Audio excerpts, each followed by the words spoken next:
Sur notre présentation, c'est sur le dernier maximum glaciaire. Le dernier maximum glaciaire s'est produit il y a environ 20 000 ans pendant la dernière phase de l'époque du Pléistocène. À cette époque, le niveau global de la mer était inférieur de plus de 4-5 pieds à celui d'aujourd'hui et les glaciers couvrent environ 8% de la surface terrestre et 25% de la Terre.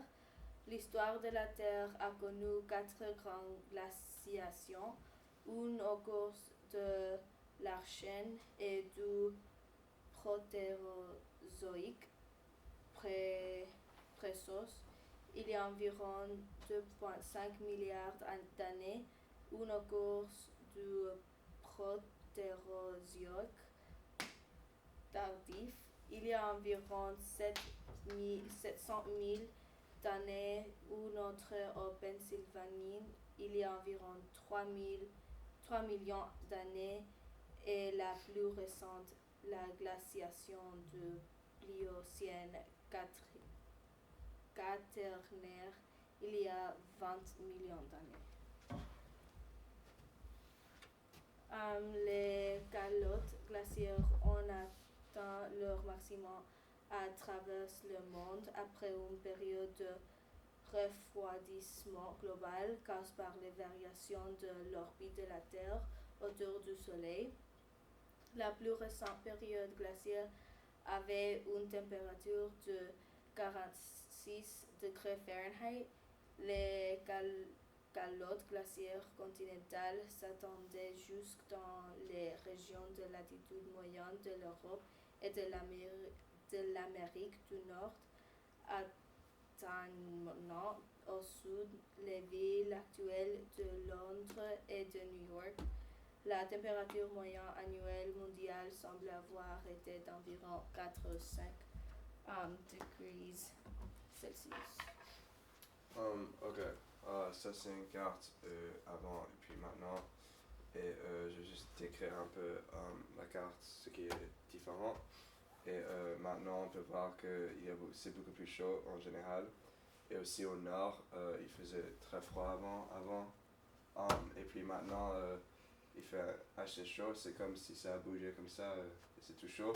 Mais bizarrement, il fait super froid au sud. Et les températures, ce sont presque moins 50 degrés. Et ouais. Et puis les continents.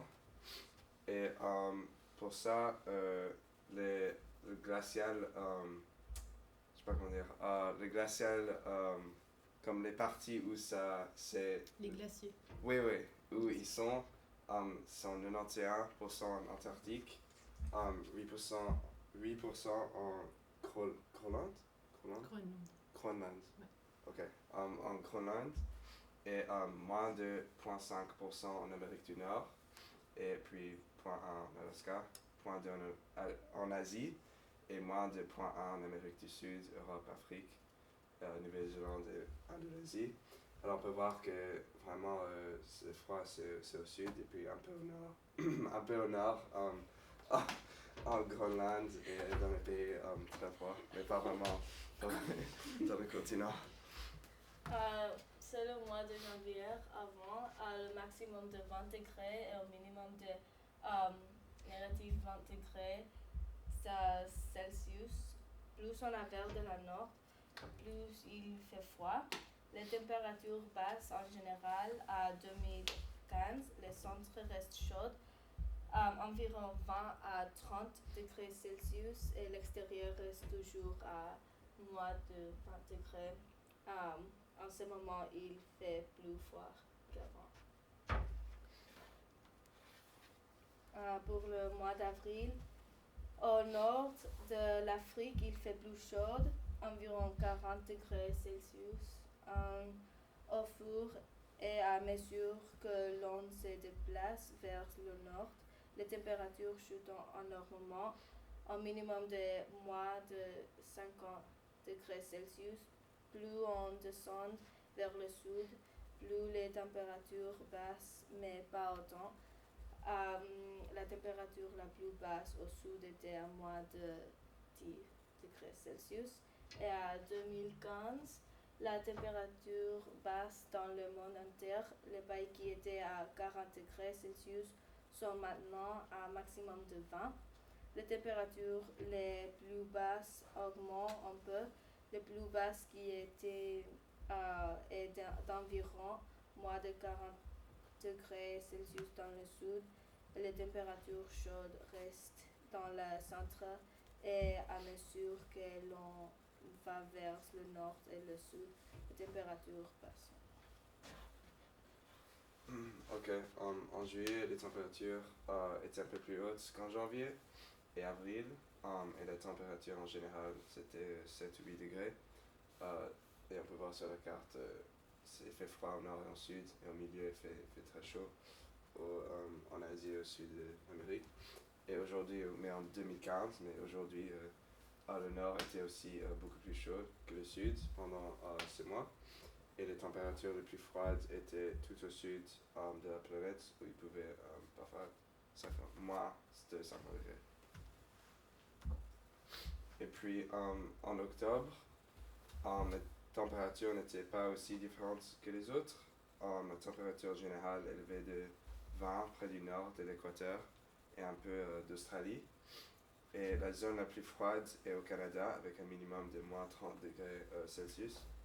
En 2015, les températures ont toutes augmenté proportionnellement. Elles ont augmenté dans chaque zone de 20 degrés Celsius. Et l'Amérique centrale a un point vraiment chaud qui atteint 40 degrés Celsius. Et la zone la plus froide ne baisse pas autant qu'avant, mais descend toujours à zéro jusqu'à moins 10 degrés Celsius. Et ça, c'est aussi au Canada.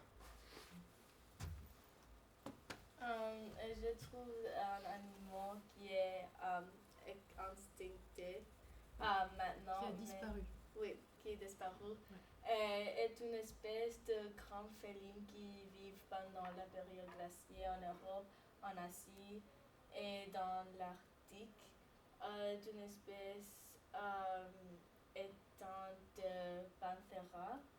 Panthera qui est très probablement évolué en Europe après la troisième phase interglaciaire comérienne il y a moins de 600 000 ans.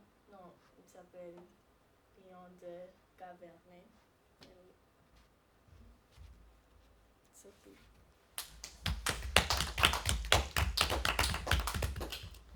Merci. Alors, les 3 questions.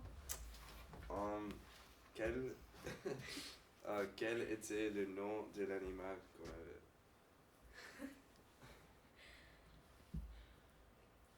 Oui. Lion des cavernes. Ouais, yeah. Wait, let me try. Oui. Yeah, it's fast. Ouais. Quel était le nom de notre période de temps qu'on a fait? Le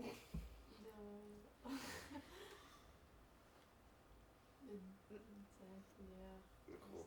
Le dernier glacial maximum. Oui. Yes. Et puis en général, quelle partie était comme la plus froide à votre avis de l'information que nous avons donnée? Répétez s'il vous plaît. Quelle partie de la Terre était la plus froide, comme des images et ce qu'on a dit, un pays ou une région? Le sud.